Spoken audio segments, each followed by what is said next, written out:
কথা বলে, যদিও সবাই জানে মিথ্যা মহাপাপ, এরপরও মিথ্যা ছাড়া চলতেই পারে না।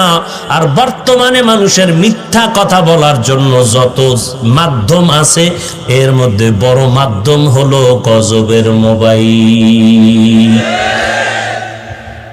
জবানকে হেফাজত করো, মিথ্যা কথার থেকে জবানকে বাঁচাও।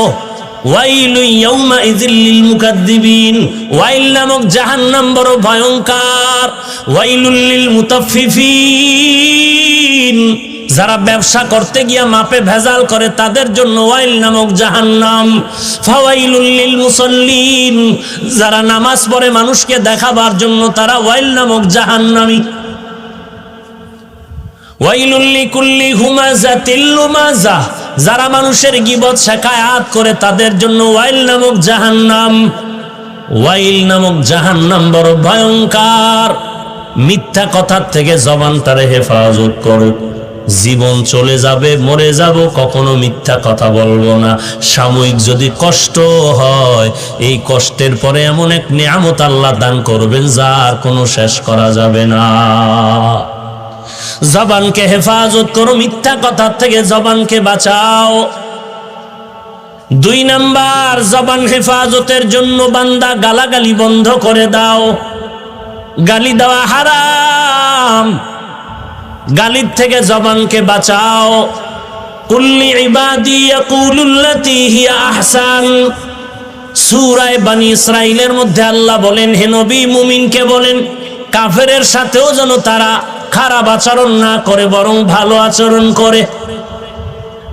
ইন্নাশ শাইতানা ইয়ানজাগু বাইনাহুম, শয়তান চায় মুমিন আর কাফেরের মাঝে ঝগড়া লাগায় মুমিনের ক্ষতি করবে। কারণ যত ঝগড়া হবে বাতিল আর হকের মধ্যে, বাতিলের লাভ হবে, মুমিনের কোনো লাভ নাই। এরে নবীর উম্মতের দল, এই জন্য দেখবেন বাতিলের গোষ্ঠী চিপা চাপার মধ্যে শুধু চ্যালেঞ্জ করে আর বহসের জন্য চিল্লায়। সময়ের কালে এক চোরাকেও জায়গায় পাওয়া যায় না। আমি তো সারা বাংলাদেশে চ্যালেঞ্জ দিছি, একটা চ্যালেঞ্জ পারলে আমার গ্রহণ করো।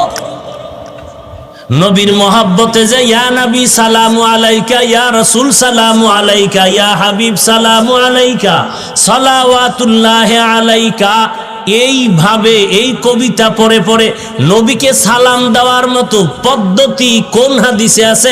একটা হাদিস আমাকে দেখাও। কেউ যদি বাংলাদেশে কেউ না দেয়, আমি একা দিব, কসম আল্লাহ।